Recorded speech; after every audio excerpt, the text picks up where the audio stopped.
শুভেচ্ছা। দেশের সংবাদে স্বাগত জানাচ্ছি সুমাইয়া সাজ্জাদ। শুরুতেই সংবাদ শিরোনাম।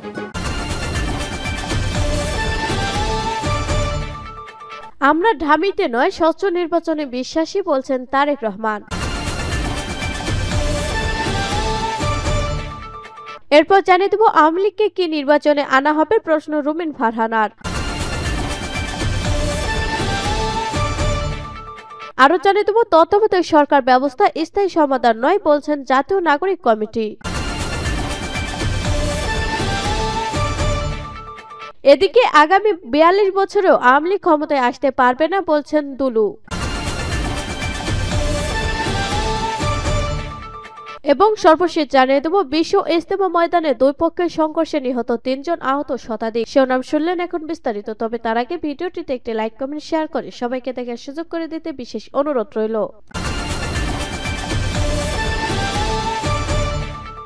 আমরা ঢামিতে নয়, স্বচ্ছ নির্বাচনে বিশ্বাসী, বলছেন তারেক রহমান। নেতাকর্মীদের প্রতি আহ্বান জানিয়ে বিএনপির ভারপ্রাপ্ত চেয়ারম্যান তারেক রহমান বলেছেন, দলের ওপর আস্থা ধরে রাখার দায়িত্ব জনগণের নয়, এটি আপনার বা আমাদের। জনগণকে সঙ্গে রাখুন। আমরা কিন্তু ঢামি নির্বাচনে বিশ্বাস করি না, স্বচ্ছ নির্বাচনে বিশ্বাসী, যেখানে মানুষ নির্দ্বিধায় নির্ভয়ে ভোট দেবে। তারেক রহমান বলেন, আগামী নির্বাচন অতীতে যে কোনো নির্বাচনের চেয়ে অনেক কঠিন হবে, কাজেই নিজেদের সেভাবে প্রস্তুত করুন। জনগণের সমর্থন নিয়ে নির্বাচন পুলসিরাত যেন আমরা পার হতে পারি, সেভাবে নিজেদের প্রস্তুত রাখুন। তারেক রহমান বলেন, আমাদের মানুষ তাকিয়ে আছে বিএনপির দিকে। বিএনপির কাছে তাদের ভালো কিছু প্রত্যাশা। কোটি কোটি মানুষের যখন প্রত্যাশা থাকে, সেই দায়িত্বটা কিন্তু অনেক বড়। একটি রাজনৈতিক দলের কর্মী অথবা দলের সফলতা হচ্ছে মানুষের আস্থা অর্জন করা। নেতাকর্মীদের প্রতি আহ্বান জানিয়ে তিনি বলেন, দলের ওপর আস্থা ধরে রাখার দায়িত্ব জনগণের নয়, এটি আপনার বা আমাদের। আপনি হচ্ছেন আপনার এলাকায় বিএনপির রাষ্ট্রদূত। আপনাকে দিয়ে মানুষ বিচার করবে বিএনপি কি বা কেমন। তারেক রহমান বলেন, আমাদের ভেতরে কেউ যদি জনগণের আস্থা বা বিশ্বাসকে আঘাত করে, ব্যক্তিগত স্বার্থ সিদ্ধির জন্য আমার নির্দেশ থাকবে, শক্ত হাতে তাদের দমন করতে হবে, তাদের বিরুদ্ধে ব্যবস্থা নিতে হবে। তিনি বলেন, জনগণের সমর্থন নিয়ে আমাদের সরকার গঠন করতে হবে। যদি জনগণের সমর্থন নিতে না পারি, তাহলে আমাদের এবছরের আন্দোলন সব ব্যর্থ হয়ে যাবে। সেজন্য আমাদের যে কাজটি সঠিক, সে কাজটি করতে হবে, যেটি অন্যায় অনৈতিক সেটি ত্যাগ করতে হবে। ষড়যন্ত্র থেমে নেই জানিয়ে বিএনপির এই শীর্ষ নেতা বলেন, জাতীয়তাবাদী দলের ওপর সৃষ্টি থেকে দেশের ভেতর ও আন্তর্জাতিকভাবে ষড়যন্ত্র অব্যাহত আছে। ষড়যন্ত্র থেমে নেই, ধরে নিতে হবে বিএনপির বিরুদ্ধে ষড়যন্ত্র মানে আরেকটি ষড়যন্ত্র অংশ রয়েছে বাংলাদেশের স্বাধীনতা ও সার্বভৌমত্বের বিরুদ্ধে। এটি অব্যাহত রয়েছে, থেমে যায়নি। নেতাকর্মীদের ষড়যন্ত্রের ব্যাপারে সচেতন থাকার নির্দেশনা দিয়ে তিনি বলেন, স্বৈরাচার পালিয়ে গেছে কিন্তু লেজ রয়ে গেছে, তারা কিন্তু ভেতরে ভেতরে ষড়যন্ত্র করছে। নেতাকর্মীদের আবারও তারেক রহমান বলেন, কেউ যদি মনে মনে ভেবে থাকেন এখানে তো অনেক প্রধান প্রতিপক্ষ নেই, no no no and no. আগামী নির্বাচন অতীতে যে কোনো নির্বাচনের চেয়ে অনেক কঠিন হবে, কাজেই নিজেদের সেভাবে প্রস্তুত করুন। আগামী সেই কঠিন নির্বাচন জনগণের সমর্থন নিয়ে নির্বাচনে পুলসিরাত যেন আমরা পার হতে পারি, সেভাবে নিজেদের প্রস্তুত করুন। আওয়ামী লীগকে কি নির্বাচনে আনা হবে, প্রশ্ন রুমিন ফারহানার। আওয়ামী লীগকে কি নির্বাচনে আনা হবে প্রশ্ন রেখে বিএনপির আন্তর্জাতিক বিষয়ক সহ সম্পাদক রুমিন ফারহানা বলেছেন, গণ অভ্যুত্থানের একটা বড় অংশ কিন্তু চাইছে না আওয়ামী লীগ নির্বাচনে অংশগ্রহণ করুক। তারা চাচ্ছে সব বিচার শেষ করে নির্বাচন হবে।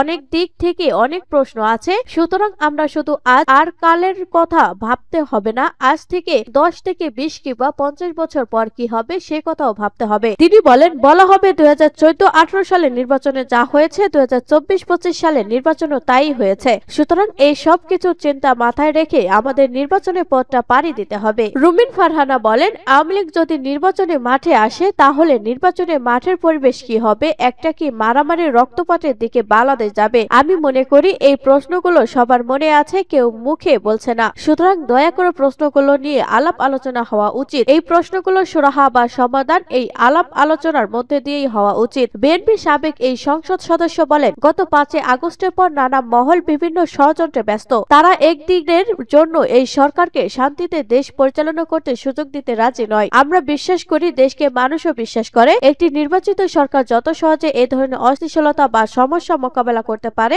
আর কোন সরকারের পক্ষে সমস্যা মোকাবেলা করা এত সহজ নয়। সুতরাং দেশের স্বার্থে মানুষের স্বার্থে একটি নির্বাচন দ্রুত সম্ভব দিলে সেটা সবার জন্য মঙ্গলজনক। রুবিন ফারহানা বলেন, প্রধান উপদেষ্টার বক্তব্যের মাধ্যমে আমরা প্রাথমিকভাবে ধারণা পেয়েছি নির্বাচন কবে হচ্ছে। এটি একটি ভালো খবর, তবে আমরা আরো বেশি আনন্দিত হতাম এবং আশ্বস্ত হতাম রোডম্যাপটি কি হতে পারে। তবে কবে নির্বাচন নিয়ে ভাবছেন সেটা যদি তারা একটু পরিষ্কার করতেন। তিনি বলেন, আমাদের সামনে এখন অনেক প্রশ্ন। প্রথমত, আগামী নির্বাচন কবে হচ্ছে? দ্বিতীয়ত, সেই নির্বাচনে কি সব রাজনৈতিক দল অংশগ্রহণ করতে পারবে? আমাদের আসলে সত্যটাকে সত্য বলে সামনে এগোতে হবে। বিএনপির নেত্রী আরো বলেন, আমরা দেখেছি একটা অনৈতিক স্থবিরতা। আমরা লক্ষ্য করছি দেশি বিদেশি বিনিয়োগ কিন্তু সেভাবে হচ্ছে না, কারণ বিনিয়োগের জন্য একটা স্থিতিশীলতা পরিবেশ প্রয়োজন। ব্যবসায়ীরা বিনিয়োগ করবেন তখনই যখন থেকে স্থিতিশীলতা পরিস্থিতি বিরাজ করে। তাই সেই দিক থেকে চিন্তা করলে নির্বাচিত সরকারের কোনো বিকল্প নেই। সুতরাং আমরা আশা করব এই অন্তর্বর্তীকালীন সরকার আমাদের একটি রোডম্যাপ দেবে। কি কি সংস্কার তারা কতদিনের মধ্যে সম্পূর্ণ করে মানুষের ক্ষমতা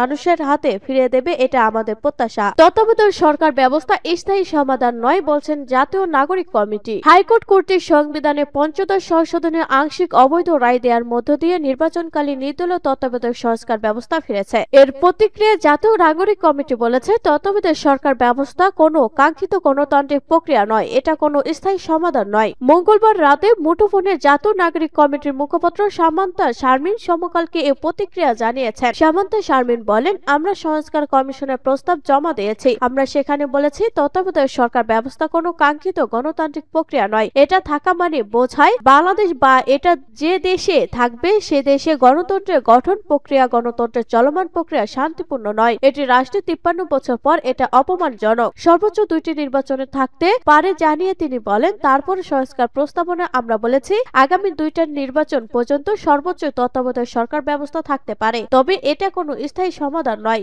জাতীয় নাগরিক কমিটির এই মুখপাত্র আরো বলেন, নির্বাচন কমিশন গঠন করতে হবে এমন প্রক্রিয়া যাতে করে একটি শক্তিশালী হয়। নির্বাচন কমিশন যদি শক্তিশালী এবং স্বাধীন হয় তাহলে তত্ত্বাবধায়ক সরকার এই প্রক্রিয়া এই বাফার জোন প্রয়োজন হবে না। আমরা চাই নির্বাচন কমিশনকে শক্তিশালী করা হোক। এর আগে গত 3 ডিসেম্বর সংবিধান সংস্কার কমিশনের কাছে 69 দফা সংস্কার প্রস্তাব জমা দেয়। এতে তারা প্রস্তাব করে জাতীয় নির্বাচনের সময় সরকার শুধুমাত্র আনুষ্ঠানিক কাজ পরিচালনা করবে, কোনো সিদ্ধান্ত বা আইন প্রণয়ন ইত্যাদি করতে পারবে না। স্বরাষ্ট্র মন্ত্রণালয় সহ নিরাপত্তা বাহিনী এবং প্রশাসন নির্বাচনের আগে 3 মাস নির্বাচন কমিশনের অধীনে চলে আসবে। তারা প্রস্তাব করেন, রাষ্ট্রকে সরকারের নির্বাহী বিভাগের হস্তক্ষেপের বাইরে আনা গেলে তত্ত্বাবধায়ক সরকার ব্যবস্থা আর প্রয়োজন হয় না, তবে আগামী 2 নির্বাচন তত্ত্বাবধায়ক সরকারের অধীনে হতে পারে। সংস্কার প্রস্তাবে তারা আরো বলেন, সংসদ হবে দ্বিকক্ষ বিশিষ্ট, নির্বাচন কমিশনের স্বাধীন সচিবালয় থাকবে, এর জন্য নির্বাচনকালীন বাজেট বরাদ্দ হবে, কমিশনার নিয়োগের নীতিমালা থাকবে, কমিশনারদের উচ্চকক্ষে পাবলিক হিয়ারিং এর মুখোমুখি হওয়ার পর নিয়োগ দেওয়া হবে। আগামী 42 বছরেও আওয়ামী লীগ ক্ষমতায় আসতে পারবে না বলছেন দুলু। বিএনপি কেন্দ্রীয় নেতা ও সাবেক মন্ত্রী অ্যাডভোকেট এম রুহুল কুদ্দুস তালুকদার দুলু বলেছেন, আগামী 42 বছরেও আওয়ামী লীগ ক্ষমতায় আসতে পারবে না। মানুষের ভোটার অধিকার, ভাতের অধিকার, গণতন্ত্রের অধিকার কেড়ে নিয়েছিল। এই ফ্যাসিবাদ আওয়ামী লীগের দুঃশাসনে মানুষ অতিষ্ঠ ছিল। অ্যাডভোকেট এম রুহুল কুদ্দুস তালুকদার বলেছেন, মানুষের কথা বলার অধিকার হরণ করেছিল। গণতন্ত্র হত্যাকারীদের বিচার এই বাংলার মাটিতে হবে, কোনোভাবে তাদের ক্ষমা করা যাবে না। বিএনপি কেন্দ্রীয় এই নেতা বলেন, আওয়ামী লীগের শাসন আমলে তাদের নির্যাতনে বহু হিন্দু পরিবার বাড়িঘর ছেড়ে পালিয়ে গিয়েছে, কেউ শান্তিমত বসবাস করতে পারেনি। সংখ্যালঘুদের নিরাপত্তা দিয়ে দুলু বলেন, কোন হিন্দু খ্রিস্টান বৌদ্ধদের শরীরে যদি কেউ আঘাত করে তাদের বিরুদ্ধে ব্যবস্থা নেওয়া হবে। আমি দুলু মৃত্যুর আগ পর্যন্ত তাদের পাশে আছি এবং থাকবো, তাদের শরীরে কোনো অচর লাগতে দেব না। বিশ্ব ইজতেমা ময়দানে দুই পক্ষের সংঘর্ষে নিহত 3 জন, আহত শতাধিক। বিশ্ব ইজতেমা ময়দান দখলকে কেন্দ্র করে জুবাইর ও সাতপন্থীদের মধ্যে সংঘর্ষের ঘটনা ঘটেছে। এতে 3 জন নিহত, প্রায় শতাধিক মুসল্লি আহত হয়েছেন। এদিকে ইজতেমা ময়দানে নিয়ন্ত্রণে রয়েছে বলে দাবি করে ভিডিও বক্তব্য দিচ্ছেন সাতপন্থীরা। বুধবার 18 ডিসেম্বর ভোর রাত 3টার দিকে এই সংঘর্ষ শুরু হয়। স্থানীয় জানিয়েছে, রাত 3টার দিকে সাতপন্থীরা তোরাক নদীর পশ্চিম তীর থেকে কামরারপাড়া ব্রিজ সহ বিভিন্ন রাস্তা দিয়ে ইজতেমা ময়দানে প্রবেশ করতে থাকে। এ সময় ময়দানের ভেতর থেকে জুবাইরপন্থীরা ইট পাটকেল নিক্ষেপ করে। জবাবে সাতপন্থীরা পাল্টা হামলা চালায়। এক পর্যায়ে সাতপন্থীরা ময়দানে প্রবেশ করলে উভয় পক্ষের মধ্যে ব্যাপক সংঘর্ষ শুরু হয়। এতে 3 জন নিহত ও শতাধিক ব্যক্তি আহত হয়েছেন বলে জানা গেছে। সাতপন্থীদের প্রভাবশালী মুরব্বী মুয়াজ বিন নূর এক ভিডিও বার্তায় বলেছেন, আমরা এখন ইজতেমা ময়দানের নিয়ন্ত্রণে আছে। জুবাইরপন্থীদের আক্রমণে আমাদের এক ভাই শহীদ হয়েছেন। ময়দানে অনেক জোবাইরপন্থী চাকু ও ছোরাসহ আটক হয়েছেন। এদিকে ইজতেমা ময়দানে সংঘর্ষের ফলে হতাহতে টঙ্গী আহসান উল্লাহ মাস্টার জেনারেল হাসপাতাল সহ বিভিন্ন হাসপাতালে নেওয়া হয়েছে। টঙ্গী আহসান উল্লাহ মাস্টার জেনারেল হাসপাতালের জরুরি বিভাগে কর্মরত হাফিজুল ইসলাম বলেন, এ পর্যন্ত একজন নিহত, অসংখ্য আহত ব্যক্তিদের আনা হয়েছে। টঙ্গী আহসান উল্লাহ মাস্টার জেনারেল হাসপাতালে অ্যাম্বুলেন্স চালক আশরাফুল ইসলাম জানান, ঢাকা নেয়ার পথে বেলাল নামে একজন মারা গেছেন। তার বাড়ি ঢাকা বেড়াই। তৃতীয় ব্যক্তির মৃত্যু নিশ্চিত সাতপন্থীদের মিটের সমন্বয়ক মোহাম্মদ সাহেব। হতাহতের সংখ্যা আরো বাড়ার আশঙ্কা রয়েছে। হতাহতের ঢাকা মেডিকেল সহ বিভিন্ন হাসপাতালে নেওয়া হচ্ছে।